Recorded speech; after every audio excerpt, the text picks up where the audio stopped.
प्रभु प्यार के सागर में,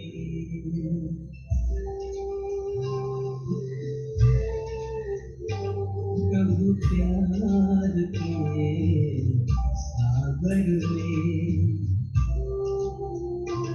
प्रभु प्यार के सागर में डूबा हुआ है मेरा मन,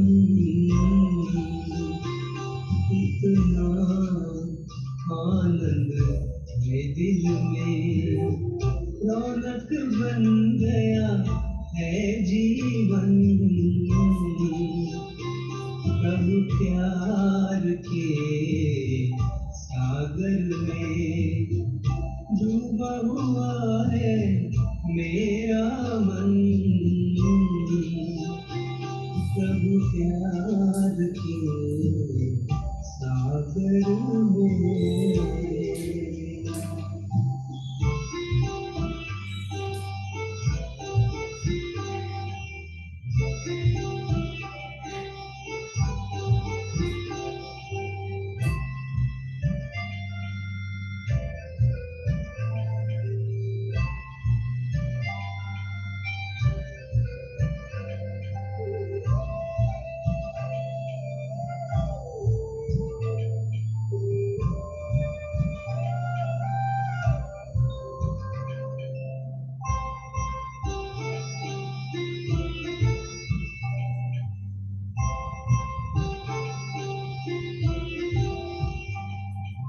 चेहरे पे मुस्कान खिली, लफ्जों में उनकी बातें,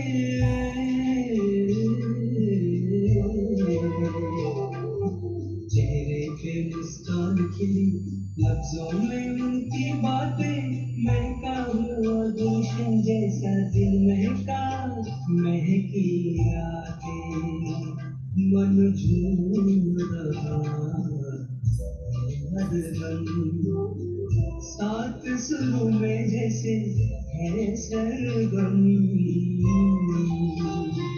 प्रभु प्यार के सागर में।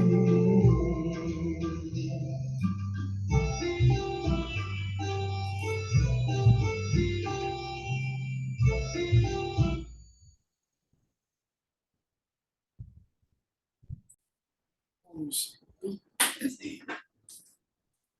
आज 5 नवंबर 2022 की बाबा की साकार मुरली है। आज बाबा के महावाक्य में बाबा ने विशेष हम बच्चों को चलते फिरते याद करना है और घर गृहस्थ में रहते भी एक बाप से संबंध जोड़ना है और परिवार से, घर से तोड़ निभाना है। नफरत नहीं करनी है, लेकिन इस अंतिम जन्म में गृहस्थ व्यवहार में रह करके पवित्र बनना है। जो सन्यासी नहीं कर सकते हैं, वो बाबा कहते तुम बच्चों को करना है। आज बाबा पूछ रहे हैं, चलते फिरते, आज का प्रश्न है, चलते फिरते कौन सी एक बात याद रहे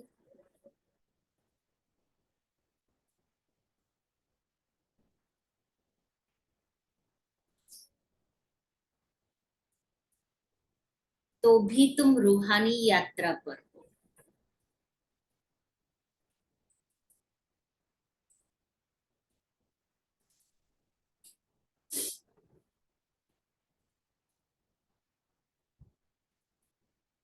उत्तर है, चलते फिरते याद रहे कि हम एक्टर हैं।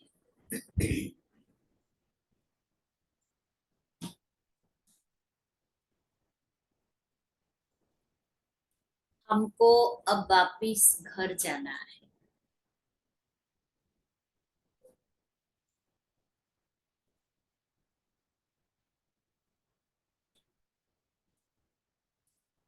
बाप यही याद दिलाते हैं।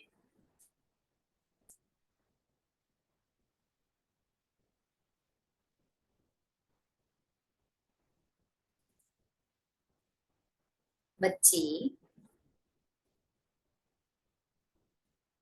मैं तुम्हें वापिस ले जाने आया।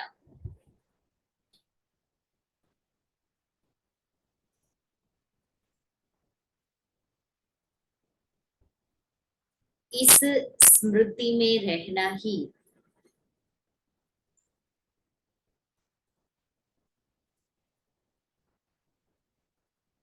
मनमना भव मध्याजी भव है।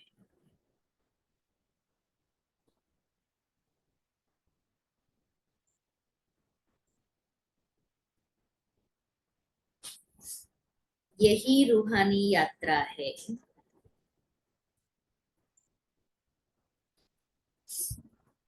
जो बाप तुम्हें सिखलाते हैं।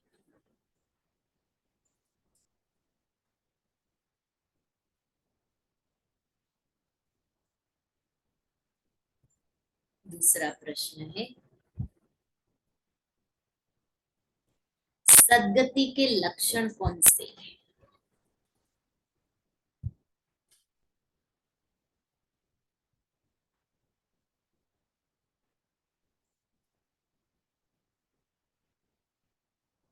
उत्तर है, सर्वगुण संपन्न,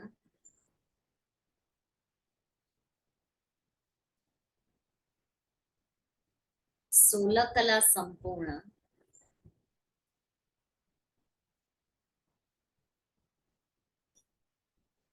यह सोलह कला संपूर्ण, यह जो महिमा है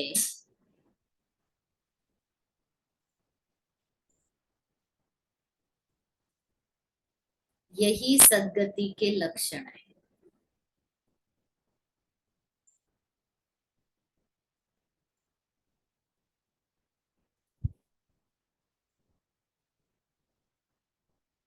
जो तुम्हें बाप द्वारा प्राप्त होते हैं।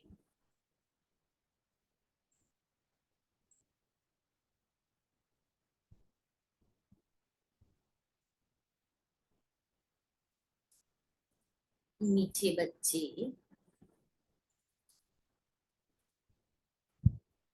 तुम्हें गृहस्थ व्यवहार में रहते तुम्हें गृहस्थ व्यवहार में रहते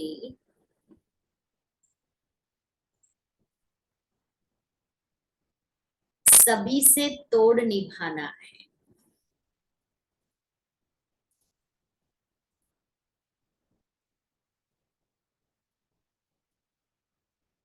एक बार बेहद का संन्यास कर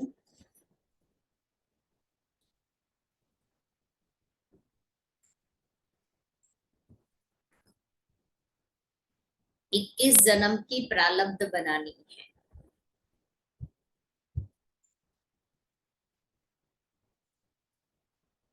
गीत है, धीरज धर मनवा धीरज धर। ओम शांति। बच्चे नंबरवार पुरुषार्थ अनुसार जानते हैं कि अब पुराना नाटक पूरा होता है। दुख के दिन बाकी कुछ घड़ियां हैं और फिर सदा सुख ही सुख होगा। जब सुख का पता पड़ता है तब समझा जाता है यह दुख धाम है। तब तक तो ये समझते ही नहीं। दोनों में बहुत अंतर है। अभी सुख के लिए तुम पुरुषार्थ कर रहे हो अथवा श्रीमत पर चल रहे हो। कोई को भी यह समझाना बहुत सहज है। अभी बाबा के पास जाना है। बाबा लेने आया है। गृहस्थ व्यवहार में रहते कमल फूल समान पवित्र बनना है। कमल फूल समान पवित्र रहना है। तोड़ जरूर निभाना है। ऐसे नहीं कि बाबा के बने तो फिर घर बार छोड़ देना है। बाबा बैलेंस सिखाते हैं। तोड़ जरूर निभाना है। मना संबंध निभाने हैं गृहस्थ के। बाबा का भी बनना है, श्रीमत पर भी चलना है, सेवा भी करनी है, लेकिन उसके साथ साथ घर गृहस्थ की संबंध भी निभानी है, तोड़ना भी है और निभाना भी है। अगर तोड़ न निभाया तो जैसे सन्यासियों मिसल हो गए कि सन्यासी घर बार छोड़ करके चले जाते हैं ना, अपनी जिम्मेवारियां छोड़ देते हैं। बाबा कहता है ऐसे नहीं करना है, अपनी जिम्मेवारियां निभानी है, लेकिन उसके साथ तोड़ना भी है, तोड़ना भी है, बंधन तोड़ने हैं, लेकिन जिम्मेवारियां निभानी है। जो तोड़ नहीं निभाते उनको प्रवृत्त निवृत्तिमान अथवा हठयोग कहा जाता है। अभी भगवान राजयोग सिखलाते हैं जो हम सीखते हैं। भारत का धर्म शास्त्र है गीता, सन्यासियों का है हठयोग, घर बार छोड़ जंगल में चले जाना। उन्हों को जन्म बाई जन्म सन्यास करना पड़ता है। तुम गृहस्थ व्यवहार में रहते एक बार सन्यास करते हो, फिर 21 जन्म उनकी प्रारब्ध पाते हो। उन्हों का है हद का सन्यास, तुम्हारा है बेहद का सन्यास। तुम्हारे राजयोग का तो बहुत गायन है। भगवान ने राजयोग सिखाया था। भगवान ऊंचे ते ऊंचे को ही कहा जाता है। श्री कृष्ण भगवान हो न सके, बेहद का बाप है ही निराकार, बेहद की बादशाही वही दे सकते हैं। यहाँ गृहस्थ व्यवहार से नफरत नहीं की जाती है। जैसे सन्यासी हठयोगी सन्यासी वो क्या करते, गृहस्थ से नफरत। यहाँ तो बाबा कहता है गृहस्थ व्यवहार को संभालना है और बाप को याद करना है। बाप कहते हैं यह अंतिम जन्म गृहस्थ व्यवहार में रहते पवित्र बनो। पतित पावन कोई सन्यासी को नहीं कह सकते, वह भी पावन दुनिया चाहते हैं। सन्यासी भी वह दुनिया है एक जिसके लिए पतित पावन बाप को बुलाती है। जबकि वह गृहस्थ व्यवहार में है ही नहीं तो देवताओं को भी नहीं मानेंगे। वह कभी राजयोग सिखला न सके क्योंकि देवताएं तो पवित्र गृहस्थ जीवन वाले थे, पवित्र। जब न बाप कभी हठयोग सिखला सके, वो सन्यासी कभी राजयोग नहीं सिखला सकते और बाप कभी हठयोग नहीं सिखा सकते। ये समझने की बातें हैं। अब दिल्ली में वर्ल्ड कॉन्फ्रेंस होनी है, वहां यह समझाना है, लिखत में देना है। लिखत में होगा तो सब समझ जाएंगे। अब हम हैं ऊंचे ते ऊंच ब्राह्मण कुल के, वह है शूद्र कुल के। हम है आस्तिक, वह है नास्तिक। वह है ईश्वर को न जानने वाले, हम है ईश्वर से योग रखने वाले। तो मतभेद है ना। बाप ही आकर आस्तिक बनाते हैं। बाप का बनने से बाप का वर्षा मिल जाता है। यह बड़ी पेचीली बातें हैं। यह बड़ी पेचीली बातें माना थोड़ी अटपटी, समझने के लिए थोड़ी ब्रेन की कसरत करनी पड़े, क्योंकि दुनिया वाले ये बातें नहीं समझते हैं। जो बाबा ने हठयोग की राजयोग की बात कही, पतित पावन की बात कही, फिर गृहस्थ व्यवहार में रह करके तोड़ निभाना है, तो ये बातें उन लोगों की बुद्धि में नहीं आती है। फिर आस्तिक और नास्तिक की बात, फिर बाप से वर्षा मिलता है, पवित्र रहना है गृहस्थ में रहते, इसलिए बाबा कितनी पेचीली बातें हैं। पहले पहले तो बुद्धि में बिछाना है कि गीता का भगवान परमपिता परमात्मा है। उसने ही आदि सनातन देवी देवता धर्म स्थापन किया था। भारत का देवी देवता धर्म ही मुख्य है। भारतवासी अपने धर्म को भूल गए हैं। यह भी तुम जानते हो, भारतवासियों को ड्रामानुसार अपना धर्म भूलना ही है। तब तो बाप आकर फिर स्थापन करे, नहीं तो बाप आए कैसे। कहते हैं जब जब देवी देवता धर्म प्राय लोप हो जाता है तब मैं आता हूँ। प्राय लोप भी जरूर होना है। कहते हैं बैल की एक टांग टूट गई है, बाकी 3 टांगों पर दुनिया खड़ी है। मुख्य है ही 4 धर्म, अभी ब्राह्मण, फिर देवता, फिर क्षत्रिय और वैश्य। अभी देवता धर्म की टांग टूटी हुई है, अर्थात वह धर्म गुम हो गया है। इसलिए बड़ के झाड़ का मिसाल देते हैं कि फाउंडेशन सड़ गया, बाकी टाल टालियां खड़ी है। फाउंडेशन देवी देवता धर्म है, वो सड़ गया है, बाकी सब धर्म की शाखाएं खड़ी है। जैसे बड़ के झाड़ में जो मेन तना होता है वो नहीं दिखता है, इतनी शाखाएं बढ़ जाती हैं और वो शाखाएं भी जमीन में लग जाती है जो पता नहीं पड़ता।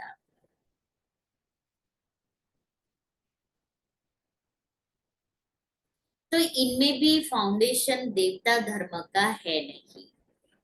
बाकी मठ पंथ आदि बहुत खड़े हैं। तुम्हारी बुद्धि में अब सारी रोशनी है। सारी रोशनी अर्थात अभी बाबा ने ज्ञान दिया तो ज्ञान की रोशनी आ गई बुद्धि में। बाप कहते हैं तुम बच्चे इस ड्रामा के राज को जान गए हो कि सारा झाड़ पुराना हो गया है।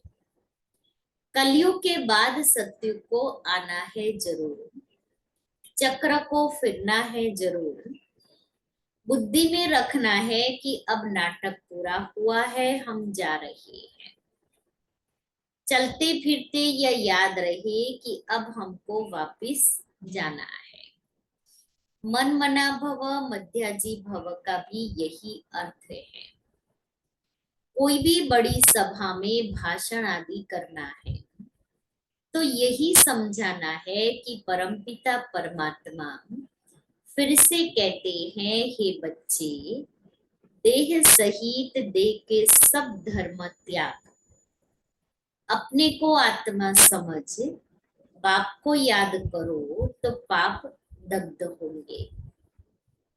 मैं तुमको राजयोग सिखलाता हूँ। गृहस्थ व्यवहार में रहते कमल फूल समान बन मुझे याद करो, पवित्र रहो, नॉलेज को भी धारण करो। अभी सब दुर्गति, सतयुग में देवताएं सदगति में थे, फिर बाबा आकर सदगति करते हैं। सर्वगुण संपन्न, 16 कला संपूर्ण, संपूर्ण निर्विकारी, मर्यादा पुरुषोत्तम, डबल अहिंसक, यह है सदगति के लक्षण। यह लक्षण कौन देते हैं? बाप। उनके फिर क्या लक्षण है? बाबा के, शिव बाबा के क्या लक्षण है, क्या गुण है?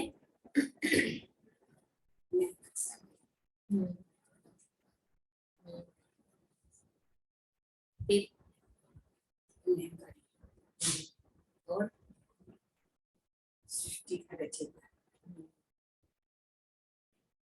शांति का सागर, प्रेम का सागर, सुख का सागर, पतित पावन, काल के पंजे से छुड़ाने वाला, पत्थर बुद्धि को पारस बुद्धि बनाने वाला, कांटों को फूल बनाने वाला, सर्व शक्तियों का सागर, पवित्रता का सागर। तो ये सारे शिव बाबा के लक्षण हैं। वह ज्ञान का सागर, शांति का सागर है। उनकी महिमा बिल्कुल अलग है। ऐसे नहीं, शिव बाबा की महिमा अलग और देवताओं की महिमा अलग। ब्रह्मा बाबा की महिमा में तो भाग्यशाली रथ कहेंगे, भाग्यशाली रथ है। कहते हैं ना भागीरथी के द्वारा गंगा नीचे लाई, तो वो भागीरथी कौन है? ब्रह्मा बाबा। तो ब्रह्मा मुख से शिव बाबा ने ज्ञान गंगा बहाई, इसलिए उन्होंने भक्ति मार्ग में क्या बता दिया कि गंगा भागीरथ के द्वारा नीचे आई और सागर के पुत्र जो मूर्छित हो गए थे उनको सुरजित किया। तो हम सभी ज्ञान सागर बाबा के बच्चे हैं जो माया से मूर्छित हो गए हैं। तो मूर्छित से सुरजित बनाने के लिए शिव बाबा ज्ञान सागर इस भागीरथ के अंदर प्रवेश करके इनके मुख से ज्ञान गंगा बहाते हैं, जिससे हम मूर्छित हुए बच्चे सुरजित हो जाते हैं।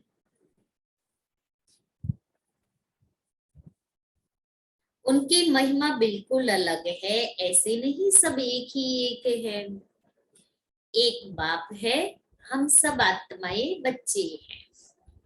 अब नई रचना रची जाती है।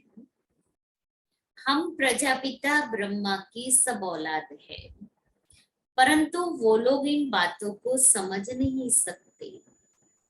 ब्राह्मण वर्ण सबसे ऊंचे है। ब्राह्मण भारत के ही वर्ण गाए जाते हैं। 84 जन्म लेने में इन वर्णों से पास करना होता है। ब्राह्मण है ही संगम पर। अच्छा, साइलेंस तो बहुत अच्छी है। शांति का हार तो गले में पड़ा है। एक रानी की कहानी है। अब शांति धाम अपना घर बहुत याद पड़ता है। चाहते सब है शांति घर में जाए, परंतु रास्ता कौन बताए? शांति के घर में जाना तो सभी को है। शांति के सागर बाप के सिवाय कोई बता न सके। बाप की महिमा बहुत अच्छी है। बाप की महिमा अच्छी है। शांति का सागर, आनंद का सागर, मनुष्य सृष्टि का बीज रूप, कितना रात दिन का फर्क है देवताओं की महिमा और बाप की महिमा में।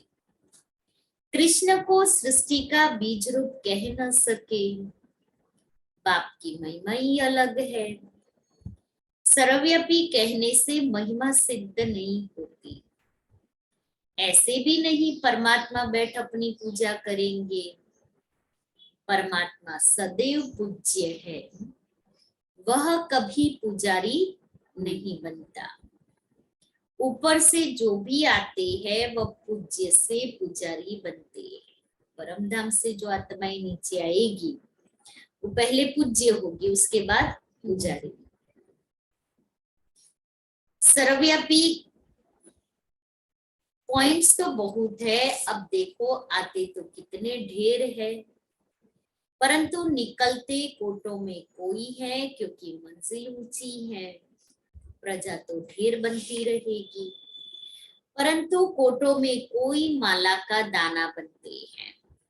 नारद का मिसाल, तुम अपनी शक्ल देखो, लक्ष्मी को वरने लायक बने हो। राजा तो थोड़े होंगे, थोड़े बनेंगे। एक राजा की ढेर प्रजा बनती है। पुरुषार्थ करना चाहिए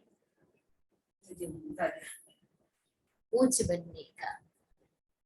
राजाओं में भी कोई बड़ा राजा, कोई छोटा।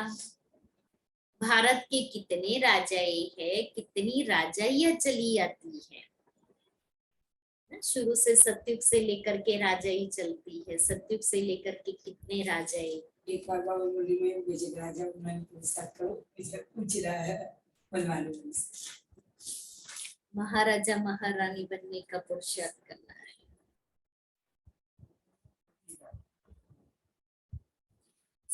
क्योंकि राजाएं तो होंगे ना, छोटे छोटे रजवाड़े तो होंगे, लेकिन वहां भी राज्य तो लक्ष्मी नारायण का, माना रूलिंग लक्ष्मी नारायण का होगा। जैसे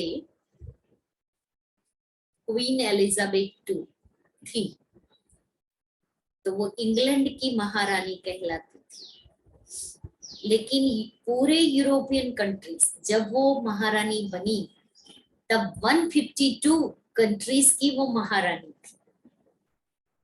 जब वो 18 साल की आयु में उसको जब सीट पर बिठाया और महारानी के तख्त पर बिठा और महारानी का लकब दिया और ताज पहनाया, तभी वो 152 कंट्री की महारानी। वो कितना मतलब उनका भाग्य है जो आज हम उनको जानते हैं महारानी। हाँ। और 70 साल तक उसने राज्य किया। जब वो उसने शरीर छोड़ा तब वो 15 कंट्री की महारानी थी। तो ऐसे, लेकिन उसने जो शासन किया बहुत अच्छा किया, अभी तो इतना चला और बहुत अच्छे अच्छे रूल रेगुलेशंस और बहुत प्रगति किया है। कभी कोई भी बात में उसने डिसीजन जब भी लिए हैं बहुत ठोस डिसीजन लिए। बाकी इतनी कंट्री की महारानी बन करके सब कुछ चलाना घर की महारानी में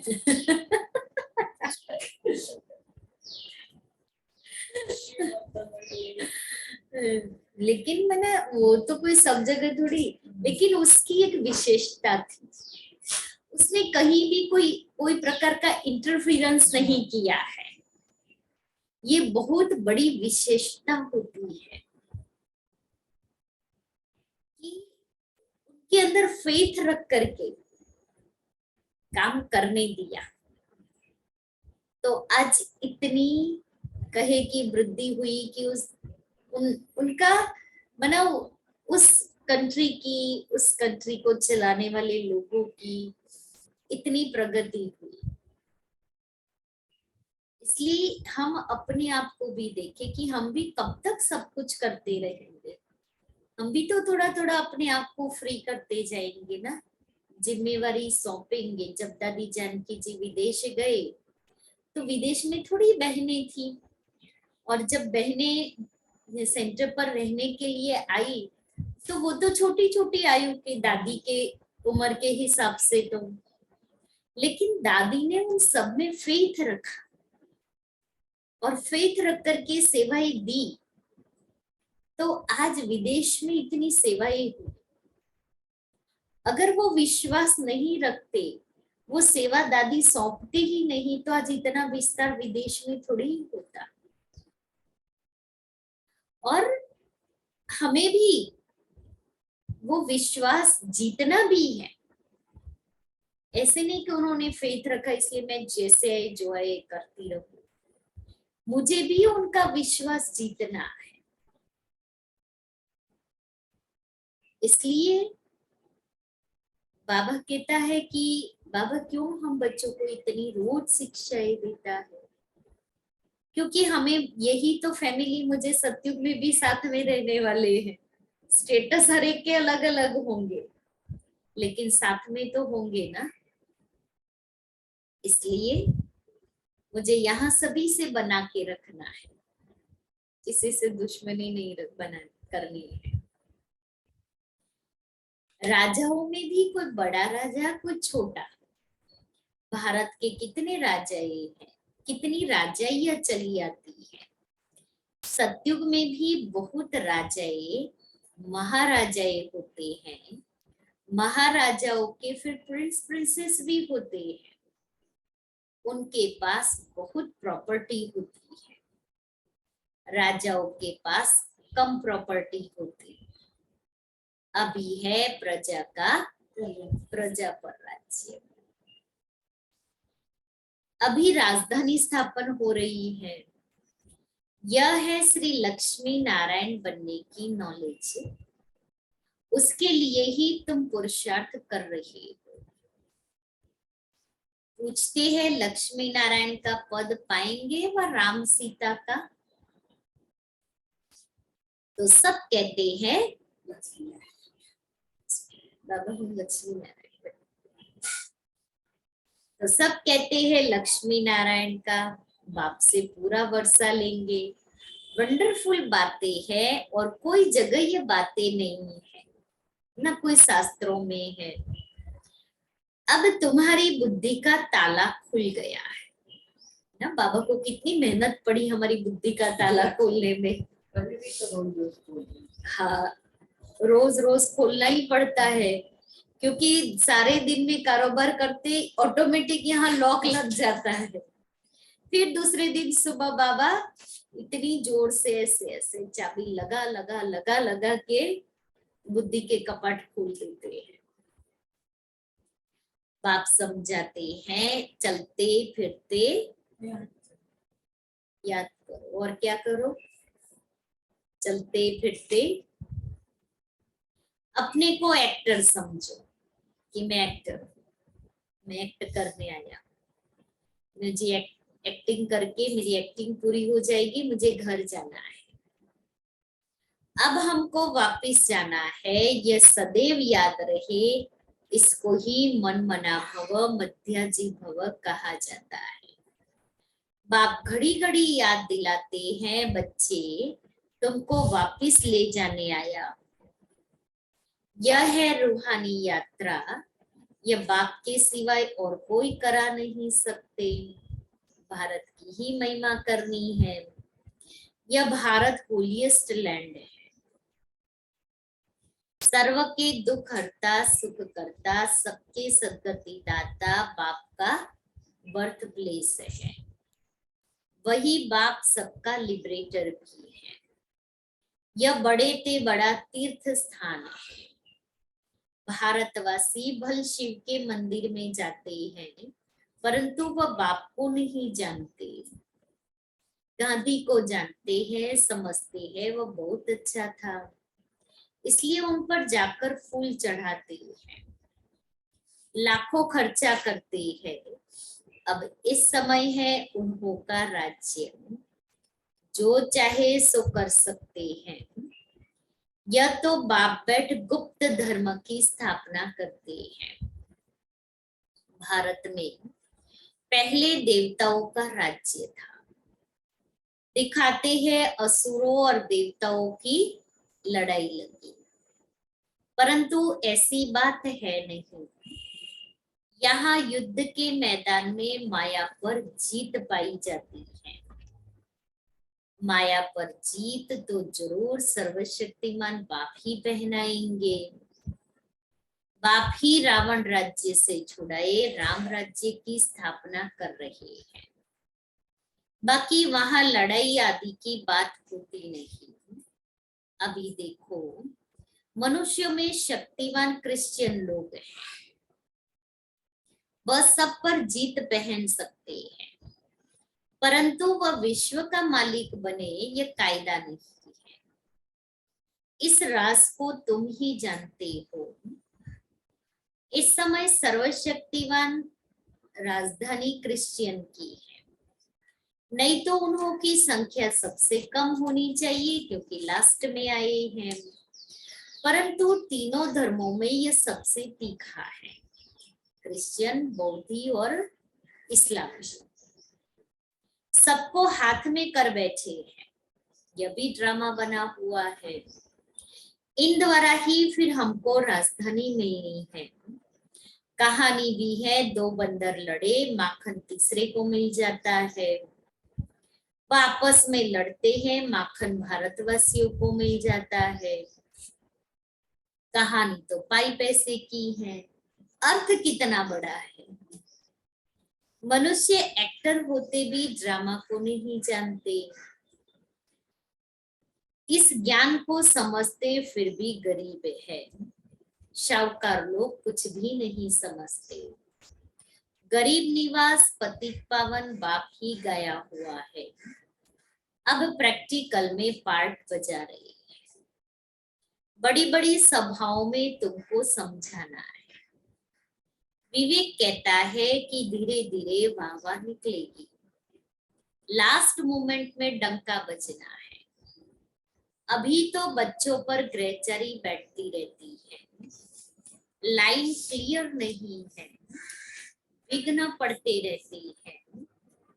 जितना पुरुषार्थ करेंगे उतनी उच्च प्रारब्ध मिलेगी। पांडवों को 3 पैर पृथ्वी के नहीं मिलते थे, अभी का यह गायन है। परंतु ये किसको पता नहीं है कि वही फिर विश्व के मालिक बनेंगे। प्रैक्टिकल में तुम बच्चे अब जानते हो, इसमें अफसोस नहीं किया जाता है। कल्प पहले भी ऐसे हुआ था, ड्रामा के पट्टे पर खड़ा रहना है, हिलना नहीं चाहिए। अब नाटक पूरा होता है, चलते हैं सुख धाम में। ऐसी पढ़ाई ऐसी पढ़े जो ऊंच पद पा लेवे। अच्छा, मीठे मीठे सिक्के लेते बच्चों प्रति माता पिता बाप दादा का याद प्यार और गुड मॉर्निंग। रूहानी बाप की रूहानी बच्चों को नमस्ते। हम रूहानी बच्चों की रूहानी बाप दादा को याद प्यार गुड मॉर्निंग और नमस्ते। सार है, किसी भी बात का अफसोस नहीं करना है।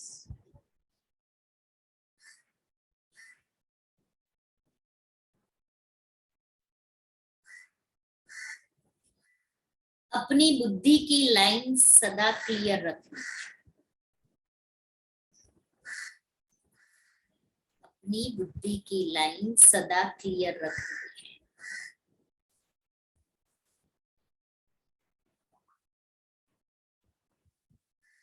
ग्रहचारी से अपनी संभाल करनी है।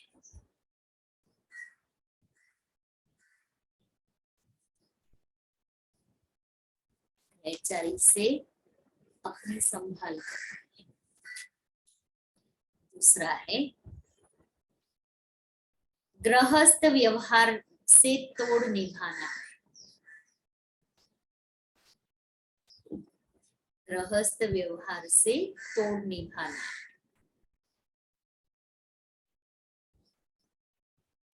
नफरत नहीं करनी।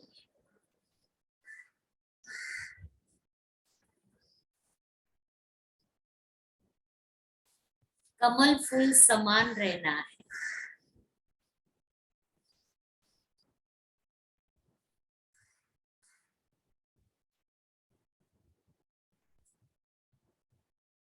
आस्तिक बन सबको आस्तिक बनाना है। आस्तिक बन सबको आस्तिक बनाना है।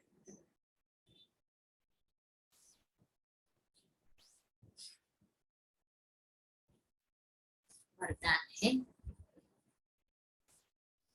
बड़ी दिल रख, बड़ी दिल रख, सेवा का प्रत्यक्ष फल निकालने वाले।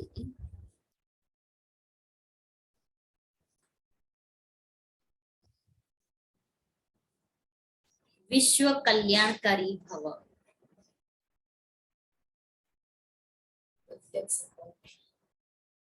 निकालने वाले विश्व कल्याणकारी भव।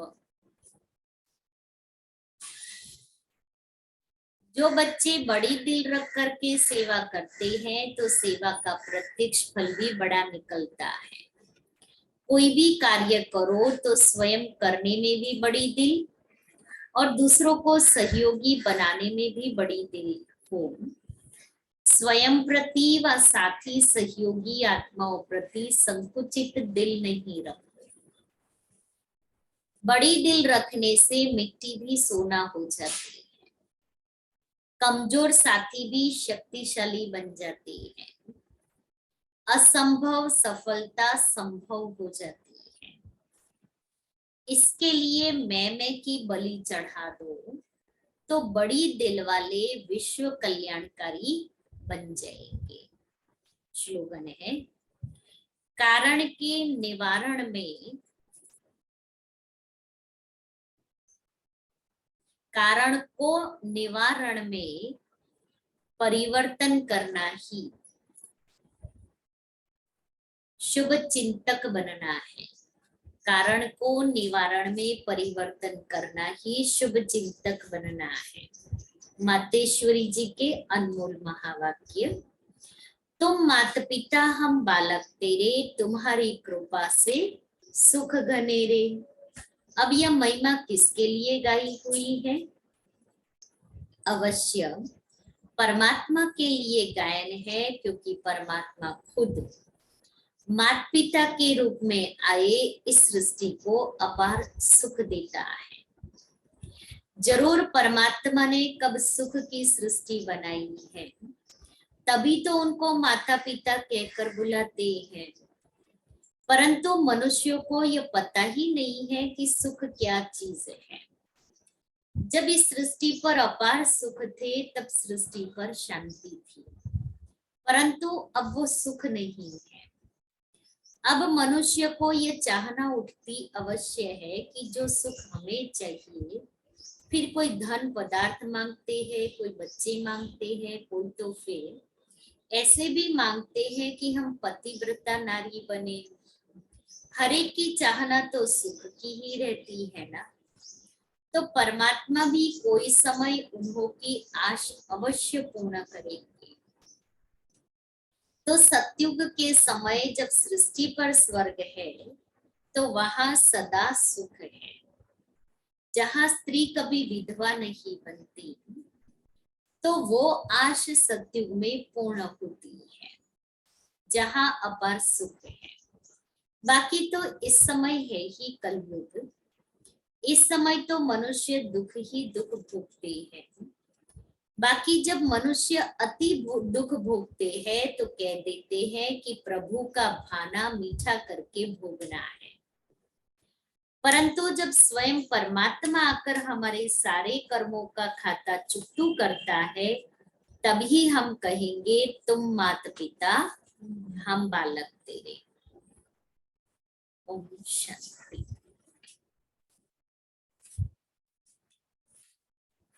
आज का स्वमान है, मैं सर्व वरदान प्राप्त आत्मा हूँ।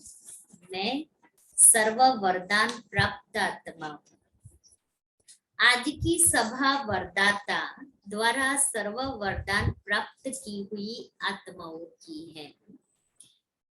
वरदाता द्वारा सर्व वरदानों में मुख्य 2 वरदान है, जिसमें कि सर्व वरदान समाये हुए हैं। मुख्य 2 वरदान, वह 2 वरदान कौन से हैं? उसको अच्छी तरह जानते हो या अपने से पूछो कि क्या मुख्य 2 वरदान स्वरूप बने हैं, अर्थात योगी भव और पवित्र भव। इस विशेष कोर्स के स्वरूप बने हो ये 2 वरदान, योगी भव, पवित्र भव। इसी कोर्स को समाप्त किया है या अभी तक कर रहे हो? योगी बन गए हो या बन रहे हैं? पवित्र बन गए हैं या पवित्र बन रहे हैं? ये कोर्स पूरा किया है। और अब एक इशारे, ब्राह्मण जीवन में कोई भी बात मुश्किल नहीं है, लेकिन अपने संस्कार, अपनी कमजोरियां मुश्किल के रूप में देखने में आती है। इसके लिए अपने को क्षमा पर इतने तक मिटाना है, जो कहते हैं मेरे संस्कार यह भी मेरापन मिट जाए, मेरे संस्कार है ये मेरापन भी मिट जाए, नेचर भी बदल जाए। जब हरेक की नेचर बदलेगी, तब ब्रह्मा बाप समान अव्यक्ति पिक्चर्स बनेंगे।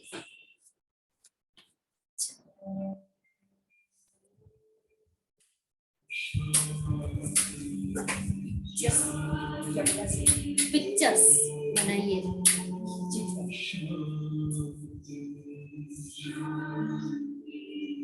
अंतर मन में ज्योति जगा लो, होगा दूर अंधेरा।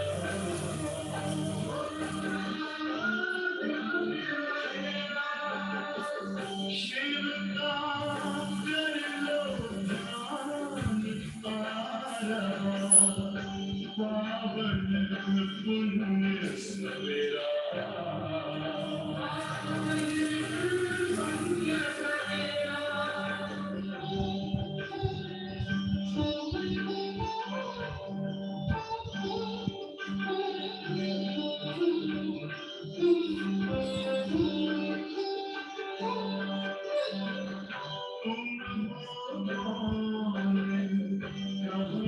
से आए अपने आप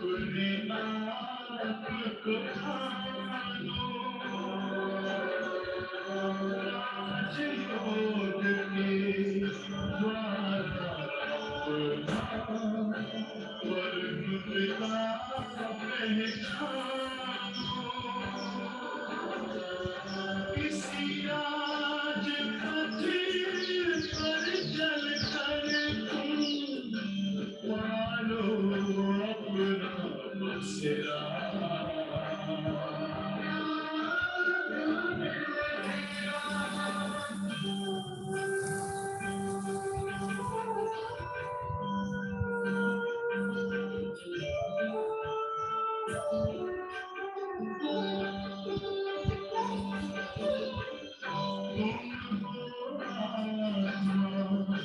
तन से प्यारे परमात्मा को प्यारे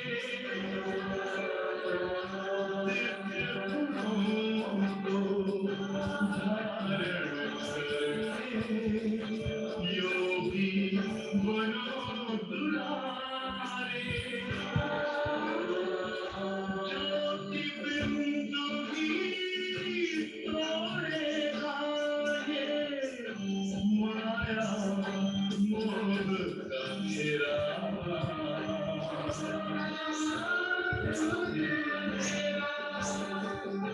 अंतर मन में ज्योति जगा लो होगा दूर अंधेरा